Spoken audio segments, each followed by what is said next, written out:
ছাত্র জনতার গণ অভ্যুত্থান পরবর্তী অন্তর্বর্তী সরকারের অধীনে প্রত্যাশা জেগেছে নিরাপদ, সুষ্ঠু ও সুন্দর পরিবেশে জাতীয় সংসদ নির্বাচনের আয়োজন।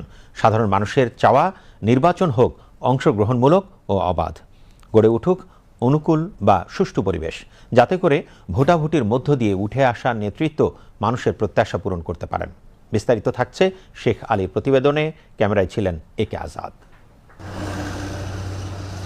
কুমিল্লা শহর থেকে ৪৯ কিলোমিটার দূরত্বে এই গোয়ালমারী ইউনিয়ন। মেঘনার পাড় ঘেঁষা ১৯টি গ্রাম নিয়ে গঠিত ইউনিয়নটির জনসংখ্যা ৫০,০০০-এরও অধিক। প্রান্তিক এই জনপদের মানুষের কাছেও লেগেছে জাতীয় সংসদের নির্বাচনী হাওয়া। এবার ভোটটা কি আসলে কেমন হবে, কি মনে হয়? এবার তো ভোট আল্লাহ দিলেই মনে হয় সুস্থ হবে। আমরা প্রথমত আমরা ভালো একটা সুষ্ঠু নির্বাচন চাই। আমরা যেমন শান্তি চাই, আমরা কোনো অশান্তি চাই না। আমরা বাংলাদেশি সবাই চাই আমরা একজন আরেকজনকে পাশে নিয়ে ভালোভাবে চলতে। শুক্রবার সকালে কুমিল্লা ১ আসনের প্রত্যন্ত এই এলাকাটিতে গিয়ে দেখা গেছে বিপুল উৎসাহ আর উদ্দীপনায় নির্বাচন নিয়ে তুমুল আলোচনায় সময় কাটাচ্ছেন প্রান্তিক জনপদের মানুষজন। ২৪শে গণঅভ্যুত্থানের পরে আমরা যারা জনসাধারণ আছি তারা তো আমরা আশাবাদী যে সুষ্ঠুভাবে একটা নির্বাচন হবে।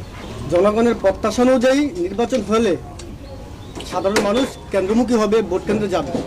হাসপাতাল তো ঘাটতি আছে, যে ছোট কমিউনিটি ক্লিনিক করছে এখানে মনে করেন যে প্রায় সময় গিয়া ডাক্তার আগত চিকিৎসক দিচ্ছে তারা তো নাই, বরং তাদেরকে তদারকি করার মতো কোনো মানুষ নেই।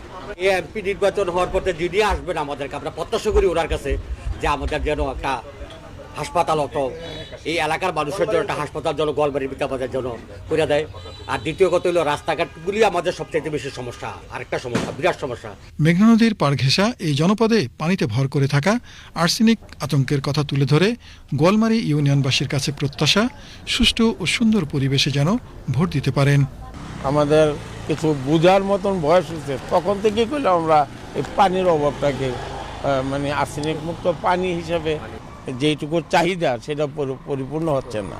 এখানে একটা গভর্নমেন্টের একটা প্রকল্প দিয়েছিল গভীর নলকূপের ফ্রি, সম্ভবত ৩০০ ফ্যামিলির জন্য, কিন্তু ইদানিং আমাদের এই যে রোডটা করার সুবিধার্থে রোড করতে গিয়ে পাইপগুলো নষ্ট করে ফেলাইছে। এখন যারা বিনামূল্যে পানিগুলো পাইতো তারা এখন বঞ্চিত, প্রায় ১-১.৫ বছর যাব রোড করতে গিয়ে তারা পাইপগুলো নষ্ট করে ফেলাইছে। টিউবওয়েল সংক্রান্ত যে বলল পানি উন্নয়নের জন্য সরকারের কাছে আবেদন যাতে এগুলো পরিপূর্ণভাবে হয়।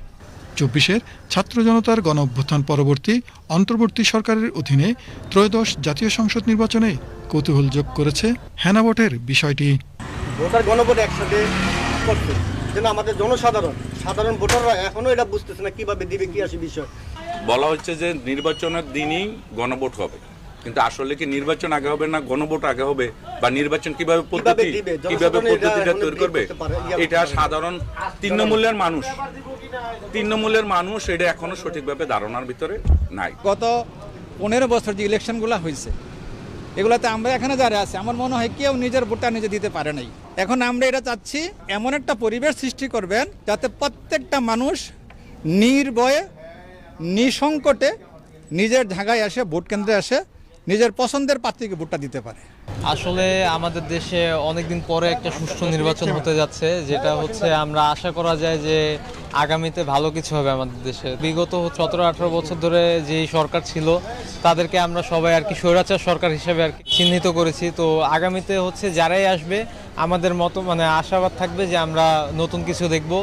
ত্রয়োদশ জাতীয় সংসদ নির্বাচনে কুমিল্লার ১১টি সংসদীয় আসনে মোট ভোটার সংখ্যা ৪৬,০৬,১৯৬ জন। এর মধ্যে পুরুষ ভোটার ২৩,৬৬,২৬৪ জন ও নারী ভোটার ২২,৩৯,৯০৬ জন। এই ১১টি সংসদীয় আসনের ভোট কেন্দ্রের সংখ্যা ১,৪৩৫টি। Sheikh Ali, BTV news.